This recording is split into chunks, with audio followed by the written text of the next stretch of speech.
Si bien es cierto que en 1996 ya rulaban varias copias del promo del track y que se cuenta además que desde 1995 el propio Jeff Mills había estado tocando este track ya en algunos eventos, no fue hasta el 1 de febrero de 1997, justo hoy hace 25 años, que salió oficialmente Cat Moda, ese EP que incluía dentro de sí un track que iba a convertirse en uno de las pistas más icónicas e históricas de la música electrónica. El tema, por supuesto, de Jeff Mills, The Bells. Vamos a conocer el contexto, vamos a ver cómo surge este track histórico, absolutamente.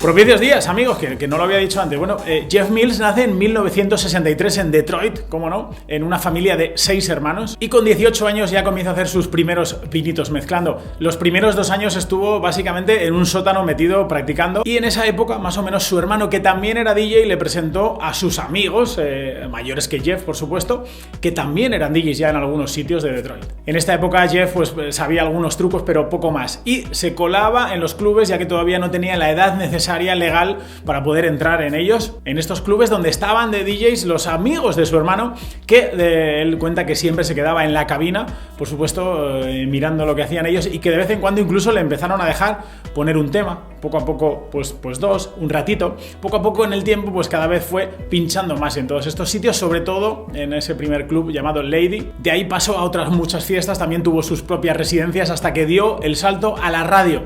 Así fue como se dio a conocer a todo Detroit, y en esta época es cuando se le empezó a conocer como el mago de Wizard. Tenía una habilidad y una destreza a los platos espectacular, incorporaba trucos de turntables, añadía multitud de efectos, de samplers, ya se le conocía porque decían que tocaba unas 60-70 canciones por hora. Era súper ingenioso, muy vanguardista, también incorporaba muchos otros géneros a su house y techno habitual de sus sesiones.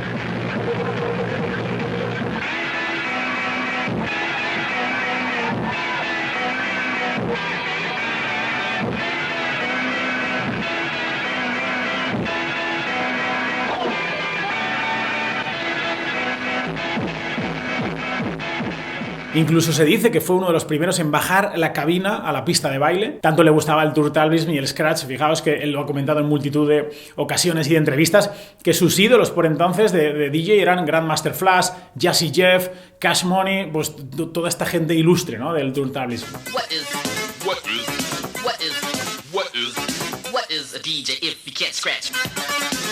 Él, por supuesto, tocaba techno, que tanto éxito estaba teniendo en su Detroit natal, con nombres como Juan Atkins, quien enseñó a mezclar, ¿no?, y a producir a Derrick May o a Kevin Saunderson, los 3 que son considerados sin duda los padres del techno, ¿no?, sin ninguna discusión. Bueno, pues Jeff Mills es considerado de la segunda ola de ese techno de Detroit tras ellos, y también es importantísimo en toda la historia su colectivo, el colectivo que fundó llamado Underground Resistance en 1988-89 más o menos, junto con Mike Banks y Robert Hood, que se unió posteriormente, donde apostaban por un sonido mucho más contundente e industrial y con un claro mensaje anticomercial. Este colectivo aún hoy sigue siendo un pilar en la escena musical de Detroit, también con un componente político muy marcado, y que por supuesto fue el que exportó este Detroit Techno, que es como se denominó, a todo el mundo. Un par de años después de fundar Underground Resistance, en 1991, se muda a Nueva York, buscando un poco potenciar su carrera en solitario. Consigue una residencia en el mítico club Limelight y empezó a estrechar lazos con la escena berlinesa, con el sello Tresor.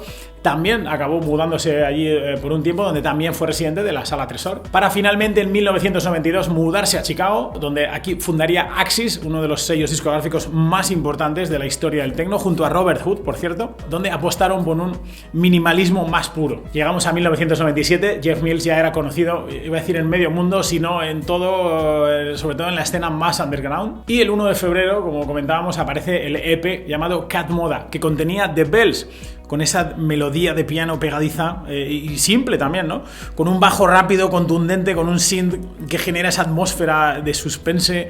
Bueno, es brutal. Es uno de esos tracks que hizo que todos los DJs del momento tuvieran al menos una copia de aquel vinilo. Todo el mundo incorporaba este track porque tenía algo también de magia, con ese toque de jazz brutal. Desde el minuto 1 fue un absoluto éxito, y por supuesto es un track que, según han ido pasando los años, se ha ido, bueno, pues encasillando, etiquetando como uno de los temas pues, más icónicos de la historia de la electrónica y que ha llevado a Jeff Mills a ser considerado como uno de los máximos exponentes de la música electrónica, ya no solo en su género, sino traspasando estas fronteras de los géneros. Jeff Mills además ha participado en bandas sonoras de películas, ha tenido residencias y eventos en todo tipo de lugares muy vinculados con la cultura, ha tenido una residencia incluso en el Museo del Louvre en París, tiene la medalla a la Orden de las Artes y las Letras de Francia, la máxima condecoración cultural de nuestro país vecino, ha realizado proyecciones en festivales de cine, ha tocado con multitud de orquestas filarmónicas, ha sido artista también en exposiciones internacionales, con fotografía, ¿no? Con retratos, con esculturas también creadas por él, bueno, brutal. Siempre acompañado de su TR-909 de Roland, por supuesto.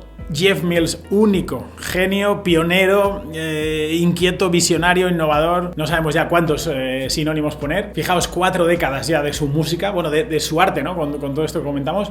Y 25 años en concreto, como decíamos justo hoy, de ese tema, de Bells. Ya no solo su canción más icónica, sino la canción más icónica del techno mundial. Tocaba rendir tributo a una figura única en la historia de la música electrónica, Jeff Mills.